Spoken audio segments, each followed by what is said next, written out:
anak-anak, tahukah kalian apa saja sumber energi listrik yang terdapat di bumi? Sumber energi listrik dibagi menjadi dua. Sumber energi listrik yang dapat diperbarui dan juga sumber energi listrik yang tidak dapat diperbarui. Sumber energi listrik yang dapat diperbarui contohnya sinar matahari, angin, air, panas bumi, dan ombak. Sedangkan sumber energi listrik yang tidak dapat diperbarui ada batu bara, minyak bumi, nuklir, dan gas alam. Sumber energi listrik yang tidak dapat diperbarui jika digunakan secara terus-menerus akan cepat habis, sehingga kita memerlukan cara untuk menghemat energi agar sumber energi listrik ini tidak cepat habis dan dapat digunakan dalam waktu yang lama.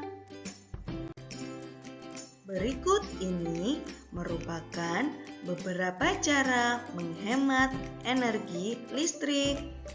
Yang pertama, kita harus mematikan lampu pada saat siang hari. Karena pada saat siang hari, kita sudah mendapatkan cahaya dari sinar matahari. Yang kedua, kita harus membuka jendela ruangan agar lebih sejuk, sehingga kita tidak lagi memerlukan kipas angin maupun pendingin ruangan. Yang ketiga, kita bisa menggunakan lampu LED. Lampu LED memiliki beberapa kelebihan. Cahaya lampu LED lebih terang. Lampu LED tidak menyebabkan panas. Lampu LED tidak menyilaukan mata. Yang keempat, kita harus mematikan TV jika sudah tidak dilihat lagi. Yang kelima, kita harus mematikan lampu saat tidur agar penglihatan kita tidak rusak. Yang keenam, kita harus mematikan radio saat tidak didengarkan lagi. Kita juga bisa mengajak orang lain untuk ikut serta menghemat energi dengan cara membuat poster. Berikut ini merupakan contoh poster hemat energi listrik. Selain dengan membuat poster, kita juga menambah wawasan kita dengan cara membaca teks informasi. Teks informasi mengenai hemat energi disebut dengan teks eksplanasi. Masih ingatkah kalian mengenai struktur teks eksplanasi? Struktur teks eksplanasi dibagi menjadi 3. Yang pertama, pernyataan umum atau pembukaan. Pernyataan umum atau pembukaan ini membahas mengenai topik yang terdapat di dalam teks. Pernyataan umum atau pembukaan ini terdapat di dalam paragraf pertama. Yang kedua, deretan penjelas atau isi.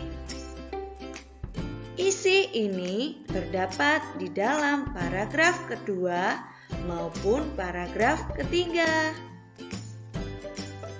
Sedangkan yang terakhir disebut penutup, kesimpulan, maupun interpretasi. Biasanya terdapat di dalam paragraf terakhir.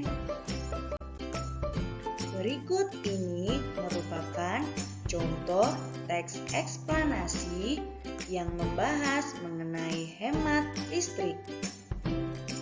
Di dalam teks eksplanasi ini terdapat 3 paragraf, sehingga paragraf pertama disebut pendahuluan dan paragraf kedua disebut isi, sedangkan paragraf ketiga disebut dengan kesimpulan.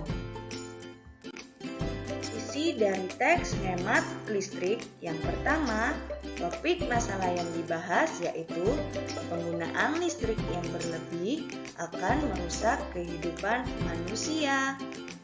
Yang kedua, deretan penjelas atau isi, yaitu sudah banyak dampak yang kita rasakan dengan adanya penggunaan listrik yang berlebihan.